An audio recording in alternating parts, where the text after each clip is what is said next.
Morning, ma'am. Morning. May we just get your reaction on the recent pronouncement of Vice President Sara Duterte that in an indignation rally in Cebu, she said na may karapatan ng mga Pilipino na magalit sa gobyerno, ma'am? Unang-una, nakakalungkot po na mula sa pangalawang pinakamataas na leader ng bansa ay mukha pang nag-i-encourage siya sa mga tao na magalit sa gobyerno. Nung nalaman po ito ng Pangulo ay wala po siyang naging reaksyon dito dahil hindi nga po ito dapat nanggagaling sa pangalawang pinakamataas na leader ng bansa. Ang tanong lamang po, nung panahon ba ng kanyang ama, nagsabi rin po ba siya na maaari po kayo magalit? Lalong-lalo na po nung ang kanyang ama ay nabansagan at nabigyan po at kinilala bilang most corrupt noong 2017. Matatandaan niyo po ba yun? Nung, kailan po?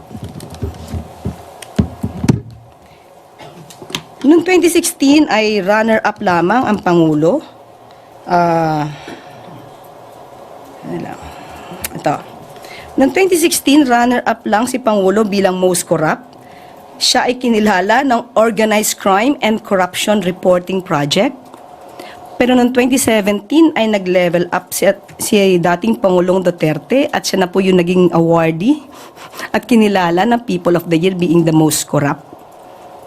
At inamin din naman po niya sa kanyang statement ni Pangulong Duterte na siya ay corrupt at siya ay nagnakaw.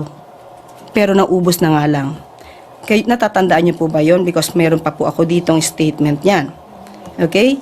So, ang tanong lamang natin, yung ba ay hindi niya man lang nasabi na dapat na merong karapatan ang taong magalit.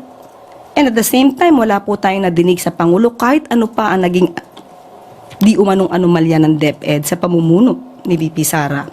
Lalong-lalo na nung nasayang ang pondo sa mga pagkaing nabulok lang na intended sana sa mga estudyante, lalong-lalo na sa mga maralitang estudyante.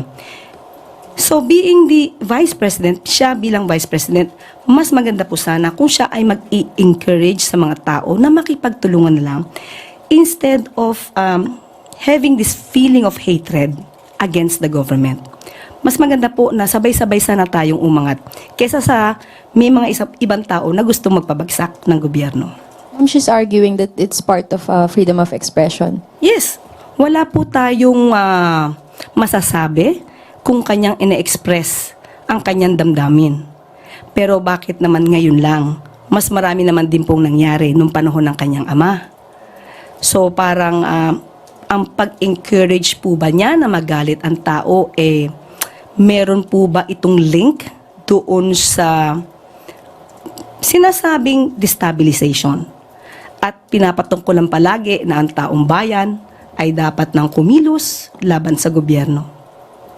Ma'am, nabanggit niyo po kanina wala pong reaction si Presidente. So nakakausap niyo po ba siya tungkol sa mga ganitong pag may banat po yung mga Dutertes against him? Tinanong po natin yan sa PCO na nakipag-usap kay Pangulo dahil tinanong natin, definitely alam natin na ito ay magiging issue. Ang tinanong po natin, ano po ba ang reaksyon ni Pangulong Marcos? Kilala po natin ang Pangulo. Hindi siya agad-agad nagre-react sa mga ganito. Kaya hayaan na lang natin dahil siguro iniisip niya ang suggestion na ito ni VP Sara na i-entertain o maging okay lang na maging magalit sa gobyerno ay isang napakawalang kwentong suhestyon. Thank you, ma'am. Maricel Halili.